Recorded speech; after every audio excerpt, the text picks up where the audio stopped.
Ազգային ժողովի հարգելի նախագահներ, հարգելի պատգամավորներ, սիրելի հայրենակիցներ, սիրելի հարգվճարողներ։ Պետական եկամուտների կոմիտեի առանձնահատկությունը հաշվի առնելով, ես իմ զեկույցում նախ անդրադառնամ պետական բյուջեի եկամուտներին, այնուհետև ծախսերին եւ դրանց արդյունքային ցուցանիշներին, ինչպես նաեւ կարևոր բարեփոխումներին, որոնք նախատեսում ենք։ Նախ նշեմ հունվար-սեպտեմբերի արդյունքները։ Գիտեք, որ հունվար-սեպտեմբերի արդյունքներով բավական ոգևորիչ ու տպավորիչ արդյունքներ ունենք եկամուտների մասով 2.13 միլիարդ դրամ հարկային եկամուտներ եւ պետական տուրքեր, որը 14%-ով ավել է անցած տարվանից կամ 246 միլիարդ դրամով,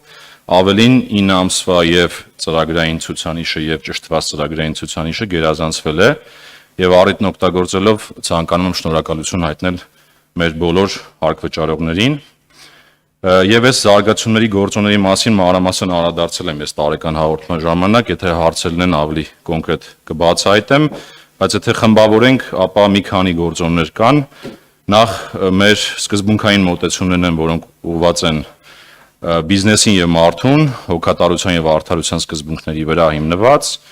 Մյուսը մեր վերլուծությունների բարձրացումն է։ Մյուսը ստվերի դեմ պայքարն է, որտեղ օգտագործում ենք թվային հետախուզության գործիքներ եւ վերլուծական գործիքներ, մյուսը ոլորտային միջոցառումներն են,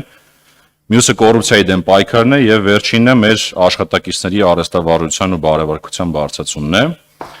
Հիմա այս զարգացումների ֆոնին 2025 թվականին արդեն ֆինանսների նախարարը առիթ ունեցավ նշելու, սպասվում է 2 տրիլիոն 690 միլիարդ հարկային եկամուտներ, որը 300 միլիարդ դրամով ավելին է 2024 թվականի համեմատ։ Թերևս անվանական ցուցանիշները շատ բան չեն ասում եւ կարեւոր է խոսել նաեւ հարկեր հնարաբերակցությունից եւ ինչպես կհիշեք մեր քննարկումները, երբ որ խոսում ենք 24 թվականի նվազումների մասին, մենք նաեւ նշում ենք, որ կան որոշակի ժամանակավոր գործոններ եւ այս տարի էական բարելավում ենք ունենալու հարկեր հնայի, որի արդյունքում կգերազանցենք նույնիսկ 23 թվականի մակարդակը հասնելով 24.5% հնայում մակարդակի։ Այս միտումները նաև կպահպանվեն 2026 թվականին ըստ կանխատեսումների, կանխատեսվում է ուրեմն 2 տրիլիոն 973 միլիարդ հարկային եկամուտներ, եթե հարկեր հնայի բարելավումից խոսենք 0.4%-ային կետ, ընդ որում այստեղ նորից շարունակելու է էական դեր ունենալ վարչարության ջանքերը, 0.3%-ային կետը վարչարության լրացուցիչ ջանքերի հաշվին է։ Միաժամանակ նշեմ, որ այս ցուցանիշը ըստ էության 2026 թվականի համար գրեթե այն ցուցանիշն է, ինչը որ թիրախավորվել է կառավարության ծրագրով եւ հաջորդող տարիներին որոշակի 0.2-0.3%-ային կետ հարկեր հնայի բարելավում վարչարության ջանքերի շնորհիվ նույնպես սպասվում է։ Եթե անդրադառնամ արդեն ծախսային մասին պետական եկամուտների կոմիտեի բյուջեի, նախ նշեմ վարչարության արդյունավետության գործակցի մասին։ 24 թվականին այդ գործակիցը կազմել է 1.24% եւ 26 թվականին թիրախավորվել է 1-ից էլ իջացնել 0.94%, ինչ է դա նշանակում։ Դա նշանակում է, թե հասարակությանը որքան գումար է ծախսում հարկերի վճարման գործառույթի կազմակերպման վրա, կամ օրինակ 100 դրամից քանի դրամն է ծախսվում այդ գործառույթի վրա, այսինքն 100 դրամից 0.94 դրամ է ծախսվելու եւ սա լինելու է մեր առաջիկա տարիների թիրախը, որ պետք է ցուցանիշը մեկին մոտ եւ մեկից ցածր պահենք եւ նշեմ, որ միջազգային ուղենիշերի տեսանկյունից ինքը բավական լավ գնահատվող ցուցանիշ է եւ գրեթե բոլոր նորմալ զարգացած երկրները հենց մի դրամին եւ մի դրամից մի փոքր ցածր մակարդակում են այդ տեսանկյունից, բայց որպեսզի պարզ լինի, թե ինչպիսի ծախսեր են անում պետական եկամուտների կոմիտեի բյուջեով, նախ նշեմ, որ մեր մոտ ինչպես նշվեց 23 միլիարդ դրամի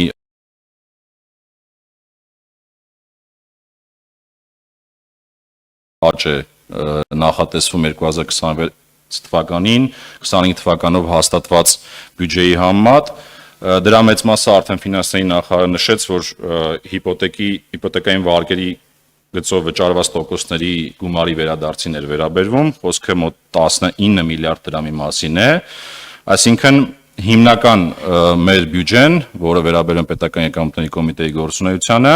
4 միլիարդով է աճում 2026 թվականին, հիմա դրանցից յուրաքանչյուրը պարզաբանեմ, նախ նշեմ, որ այդ հիմնական բյուջեն 26 թվականին 36 միլիարդ դրամ է, որի մեջ ընթացիկ ծախսերը 27 միլիարդ, կապիտալ ծախսերը 9 միլիարդ, եւ այստեղ կարևոր է հաշվի առնել, որ կապիտալ ծախսերի մեջ նաև ունենք կարևոր ենթակառուցվածքային ծրագրեր, խոսքը Մեղրի սահմանային անցակետի արդիականացմանն է վերաբերում, Սյունիքի եւ Երևանի մաքսային եւ լոգիստիկ կենտրոնների կառուցմանը, եւ այս առումով նշեմ, որ ավելացումները հիմնականում կապիտալի մասով են, այսինքն եթե 4.3 միլիարդ դրամ ավելացումը բացենք, ապա կապիտալ ծախսերը 3.3 միլիարդով են աճում, մնացածը 965 միլիոնը ընթացիկ ծախսերն են, եթե դրանցից յուրաքանչյուրը փորձենք բացել, ապա ընթացիկ ծախսերի մասով մեր հիմնական միջոցառման գծով են աճերը, հարկային մաքսային ծառայության միջոցառման գծով, եւ այստեղ խոսքը հիմնականում վերաբերվում է մեծ մասը այս ծախսերի վերաբերում է մեր աշխատակիցների վարձատրության համակարգին, ինչ վերաբերում է կապիտալ ծախսերի ավելացմանը, ապա այն պայմանավորված է հենց այդ նշածած ծրագրերի գծով ավելացումներով, քանի որ մյուս տարի ավելի մեծ թափով ենք, ավելի մեծ ծախս ենք անելու Մեղրի անցման կետի շինարարության վրա եւ մեկնարկելու ենք Երևանի ԱՏԳ-ի, ինչպես նաեւ Սիսիանի ԱՏԳ-ի ուղղությամբ շինարարական աշխատանքները։ Սա իհարկե այս մասով, բայց պարզ է, որ մենք շատ ենք խոսում ծախսերից, այդ թվերից, բայց բյուջեն պարզապես թվերի համախումբ չէ եւ շատ կարեւոր է, որպեսզի մենք ներկայացնենք նաեւ այն արդյունքային ցուցանիշները, ինչպես նաև բարեփոխումները, որոնք նախատեսում ենք 2026 թվականին, եւ միջև դրան անդրադառնալը շատ կարևոր է, որ այս հնարավորությունը օգտագործենք եւ ապագայի խոսակցության մասին այս առիթն օգտագործենք եւ ձեր ուշադրությանը կուզենայի ներկայացնել պետական եկամուտների կոմիտեի նոր առաքելությունն ու տեսլականը, որը հասցրել ենք այս ընթացքում ձևակերպել եւ որի հիմքում սեպտեմբերին իմ կողմից պետական եկամուտների կոմիտեի առաջին տարեկան հաղորդման ժամանակ հնչեցած հայեցակարգային հարցերն են, որը վերաբերում է պետության եւ պետական եկամուտների կոմիտեի դերի վերաիմաստավորմանը, այսպես պարզապես ձեր ուշադրությանն եմ ներկայացնում, որպեսզի ձեր համար պարզինի, թե ինչ սկզբունքների վրա են կառուցելու մեր բարեփոխումները առաջիկա տարիներին, նախ առաքելությունը Պետական եկամուտների կոմիտեի առաքելությունն է ապահովել արդար եւ թափանցիկ հարկային եւ մաքսային միջավայր, խթանել կամավոր կարգապահությունը եւ ծառայել քաղաքացիներին ու բիզնեսին հանուն Հայաստանի առաջանցիկ զարգացման, ինչ վերաբերում է տեսլականին, որը ավելի հեռավար ըստ էության նպատակ է, ձևակերպել ենք այսպես ՊԵԿ-ը դինամիկ զարգացող եւ առաջատար կառույց է, որը հայտնի է տեխնոլոգիական համարձակ նորարարությամբ եւ մարդակենտրոն մոտեցմամբ։ Սա ուղղակի հանձնում եմ ձեր դատին, հետագայում առիթ ունենալու դեպքում ավելի մանրամասն քննարկելու, որի ըստ էության ինստիտուցիոնալացումը մենք արդեն մեկնարկում ենք պետական եկամուտների կոմիտեում։ Հիմա այդ ծախսերի արդյունքային ցուցանիշներից նշեմ, որ հենց այս տեսլականի եւ առաքելության տրամաբանության ներքո էլ մեր արդյունքային ցուցանիշները ձևակերպված են։ Եվ մեր ծախսային արդյունքային ցուցանիշները 3 խումբ հիմնական ցուցանիշներ են։ Առաջի խումբը դրանք վերաբերում են մեր վերլուծական գործիքներով բացահայտումներին, մասնավորապես օրինակ մեկը հնչեցնեմ, թիրախային հարկային հսկողության իրականացման նպատակով էլեկտրոնային գործիքակազմի զարգացմամբ, նոր գործիքների կիրառմամբ իրականացված վերլուծությունների, կամերալ ուսումնասիրությունների արդյունքում հարկ վճարողների կողմից լրացուցիչ հայտարարագրած հարկի գումար, որը նախատեսում ենք 13%-ով աճ 2026 թվականին։ Սա մի օրինակ եմ բերում, որպեսզի պարզվի ձեր համար, որ մենք այդ անշփում վերլուծական եւ խելացի գործիքակազմով վարչարության ուղղությամբ թիրախներ ենք ձևակերպում։ Մյուսը վերաբերում է մեր հարկ վճարողներին տրամադրվող ծառայությունների ուղղությամբ բարելավումներին, օրինակ դրանցից մեկը նշեմ, ասենք օրինակ հարկային ռեզիդենտի կարգավիճակի մասին տեղեկանքների տրամադրման ժամանակահատվածի կրճատում 90%-ով։ Սա մի օրինակ է, որը վերաբերում է մեր հարկ վճարողներին մատուցվող ծառայություններին եւ տնտեսական զարգացման կամ առևտրի դյուրինացման կտորով, օրինակ այս տարի 26 թվականի համար 3 կարևոր ցուցանիշ ենք ավելացել, խոսքը մաքսային ուղղությամբ է, դրանցից օրինակ Մեկը նշեմ 60 րոպեից ավել տևողությամբ բաց թողնված տարանցման հայտարարագրի կշիռը տարանցման հայտարարագրի քանակի ընդհանուրի մեջ 25%, կամ մեկ ուրիշը պետական սահմանի ցամաքային անցման կետերում 60 րոպեից ավել տևողությամբ բաց թողնված բեռնատար տրանսպորտային միջոցների կշիռը ընդհանուր քանակի մեջ 50%, այսինքն մենք նախատեսում ենք էական նվազեցումներ ժամանակատարության, այսինքն մաքսային գործառույթների ցամաքը անցնել կլինի հայտարարագիր լրացնել կլինի որևէ ուղղությամբ այդ ժամանակատարության նվազում եւ վերջում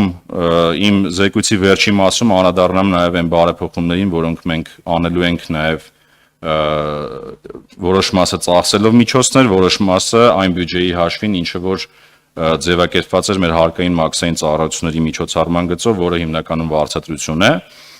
3 հիմնական նպատակ ենք առանձնացրել բյուջեում։ Առաջինը հարկ վճարողներին եւ ԱՏԳ մասնակիցներին մատուցվող ծառայությունների ընդլայնում, գործող համակարգերի արդիականացում եւ անխափան ու սահուն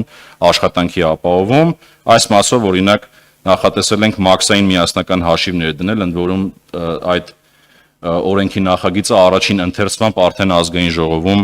ընդունվել է եւ եկող տարի զարգենք տալու արդեն դրա պլատֆորմի ձևավորման աշխատանքներին։ Մյուսը օրինակ եկամուտների հայտարարագրման մասով խոսեցինք, բարեփոխումը տեղի ունեցավ, բայց մենք նաև խոսք ենք տվել հանրությանը նոր պլատֆորմ, ավելի հասկանալի, դրա աշխատանքները, դրա տեխնիկական առաջադրանքը մշակված է եւ մյուս տարի մեկնարկելու ենք դրա աշխատանքները։ ԱՏԳ մասնակիցների տեսանկյունից նշեցի արդեն երկու կարևոր շինարարություն ենք մեկնարկում, Երևանի ու Սիսիանի ԱՏԳ-ների շինարարությունը։ Երկրորդ նպատակը մեր հարկային մաքսային վարչարության արդյունավետության բարձրացումն է, հսկողական գործիքակազմի կատարելագործումը, ստվերի կրճատումը եւ կարգապահության բարելավումը։ Այստեղ նշեմ, որ այս տարի արդեն մշակվել է հարկային ռիսկերի գնահատման արհեստական բանականության նոր գործիքներ, որը պիլոտավորում ենք ու մյուս տարի մեծ թափով օգտագործելու ենք։ Օրինակ մի ցուցանիշեր նշեմ, համալիր հարկային ստուգումների 30% արհեստական բանականության գործիքներով ենք իրականացնում։ Ավելին մաքսային համակարգում էլ հիմա տեխնիկական առաջադրանք ենք մշակում ու մաքսային ռիսկերի մի ահռելի կտորը մյուս տարի էլի գնահատելու ենք եւ վերլուծելու ենք արհեստական բանականության գործիքներով։ Մյուսը կարևոր նախաձեռնություն կարգապահական ծրագրերին է վերաբերում, խոսքը ոլորտային կարգապահական ծրագրերն են, որոնցից մի քանիսը արդեն այս տարի մեկնարկել ենք, մյուս տարի մեծ թափ ենք հաղորդելու դրան, խոսքը ոլորտի բոլոր կազմակերպություններին միաժամանակ իրենց խնդիրների ուղղությամբ ստուգումն է, որը վերում է ստվերի կրճատման եւ միաժամանակ մրցակցություն չի խաթարում։ Եվ կուզենայի նշել երրորդ նպատակը մեր, ես ուղղակի հիմնական մի քանի բարեփոխումներ եմ առանձնացնում, շատերը կան թվարկված, հարկ վճարող պետք փոխադարձ վստահության եւ համագործակցության ամրապնդում, կադրային քաղաքականության կատարելագործում, ներքին կառավարման գործընթացների բարելավում։ Սրանց մասով նշեմ, որ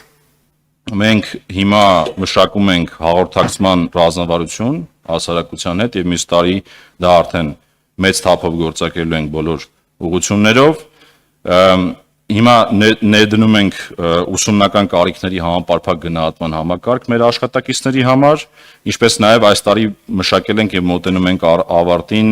կատարողական հիմնական ցուցանիշների նոր համակարգին, որը մյուս տարի գործարկելու ենք։ Սա էլ թույլ է տալու մեր աշխատակիցների արհեստավարժությունը, բարեվարկությունը ել ավելի բարձրացնել։